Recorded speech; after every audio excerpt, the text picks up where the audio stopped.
Renu Desai social మీడియాలో యాక్టివ్గా ఉంటారు. ఆద్య, అఖీరా ముచ్చట్ల నుంచి తన ఆరోగ్యం వివరాల వరకు ప్రతిదీ అభిమానులతో పంచుకుంటుంది రేణు. పవన్ కళ్యాణ్తో విడిపోయిన పవర్ స్టార్ ఫ్యాన్స్ ఇప్పటికీ రేణుని వదినా అనే పిలుస్తూ ఉంటారు సోషల్ మీడియాలో. అయితే రేణు దేశాయ్ ఇప్పుడు అనారోగ్యానికి గురయ్యారు. ఇదే ఇప్పుడు కొత్త చర్చకు కారణమవుతోంది. ఈ మధ్య రేణు దేశాయ్ ఓ పోస్ట్ పెట్టింది. బేసిక్గా పెట్లెవరైన రేణు విజయవాడ వరదల్లో జనాలనే కాదు జంతువులను కూడా కాపాడండి అంటూ పిలుపునిచ్చింది. జంతు సంరక్షణ కోసం కష్టపడుతున్న ఓ సంస్థకు అండగా నిలిచింది. సాయం చేసేందుకు ముందుకు వచ్చింది. విజయవాడ వచ్చి సాయం చేద్దామనుకున్నా ఆరోగ్యం బాలేకపోవడంతో రావడం లేదని రేణు సోషల్ మీడియాలో పోస్ట్ చేసింది.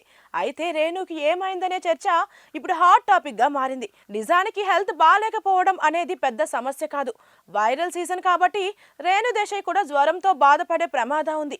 అయితే ఇక్కడ అసలు చర్చ ఇది కాదు. ఈ మధ్య తరచూ అనారోగ్యం బారిన పడటమే పవర్ ఫ్యాన్స్ తో పాటు చాలా మందిని టెన్షన్ పెడుతోంది. రేణు దేశాయ్కు పెద్ద ఆరోగ్య సమస్య ఉంది.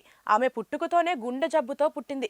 రేణు మాత్రమే కాదు, వాళ్ళ కుటుంబంలో చాలా మంది గుండె సమస్యతో చాలా చిన్న వయసులోనే చనిపోయారు. ఆమె నానమ్మ 47 ఏళ్ల వయసులోనే గుండె జబ్బుతో చనిపోయారు. ఇక ఆమె తండ్రి కూడా చాలా చిన్న వయసులోనే గుండె జబ్బుతో చనిపోయారు.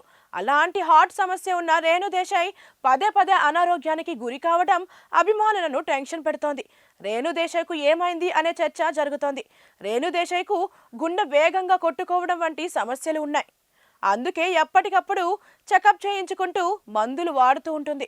ఇలాంటి సమయంలో తన ఆరోగ్యం సహకరించడం లేదని సోషల్ మీడియాలో పోస్ట్ పెట్టడంతో రేణు దేశాయ్ అభిమానులు ఆందోళన చెందుతున్నారు. రేణుకు ఏమైంది అంటూ కొత్త డిస్కషన్ మొదలుపెట్టారు.